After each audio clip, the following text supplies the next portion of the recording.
Today I think I'm going to propagate geraniums. More like I'm gonna try to propagate geraniums. So earlier today I took these outside, I filled them with perlite and vermiculite, and then I took a mixture of seed soil and put a little bit of seed soil in the center, and then kind of mixed it with more vermiculite and more perlite, and kind of made these little well-draining containers, and hopefully they will prove to be successful. Here I have a mixture of dissolved aspirin in water along with some cinnamon. This will be what I dip my geranium stems into to fight bacteria. I'm gonna go and prune off some geranium stems and we'll go from there. Hello girl, how are you?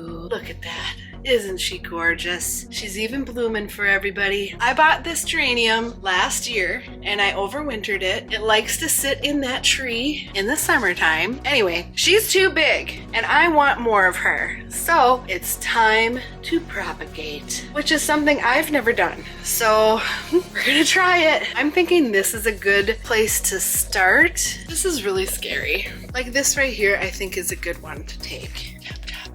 Oh, I cut something else off. That's not what I wanted to do. Oh my gosh.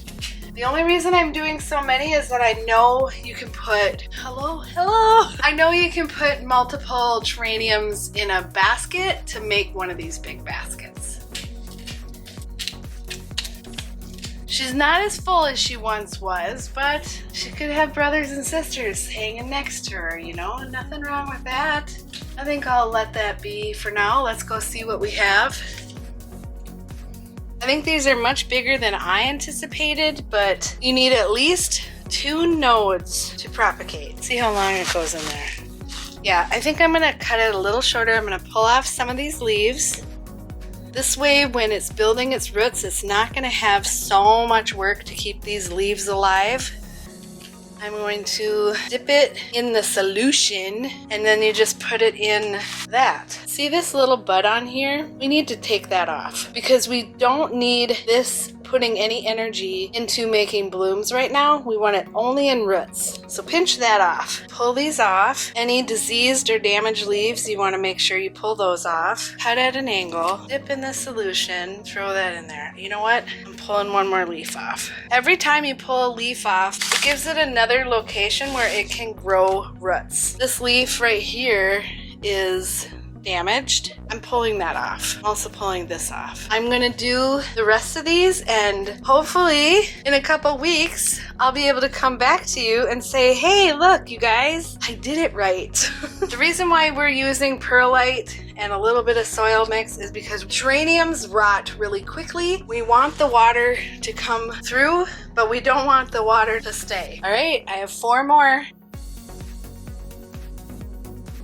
I think it's been over a week. Here is the progress on these geraniums. Here goes everything. Oh, it's rotting. I mean, they're still alive. I'm not sure what to do. I think my experiment has failed. I'm tempted to pull up the others to see what is happening. I pulled off the bad stuff and I ripped off another leaf and I put it back in there. We're trying again. Let's try this one. This one looks like it's trying. I think it needs more time, but it's working. It's working. So I just need to be cognizant of how much water they're getting. This was an experiment for me. I'm really excited that there is a possibility that this could work. I am going to wait another couple weeks before I take them out and I'll be sure to give you an update. Thanks for tagging along. Until next time. Love you guts. Bye.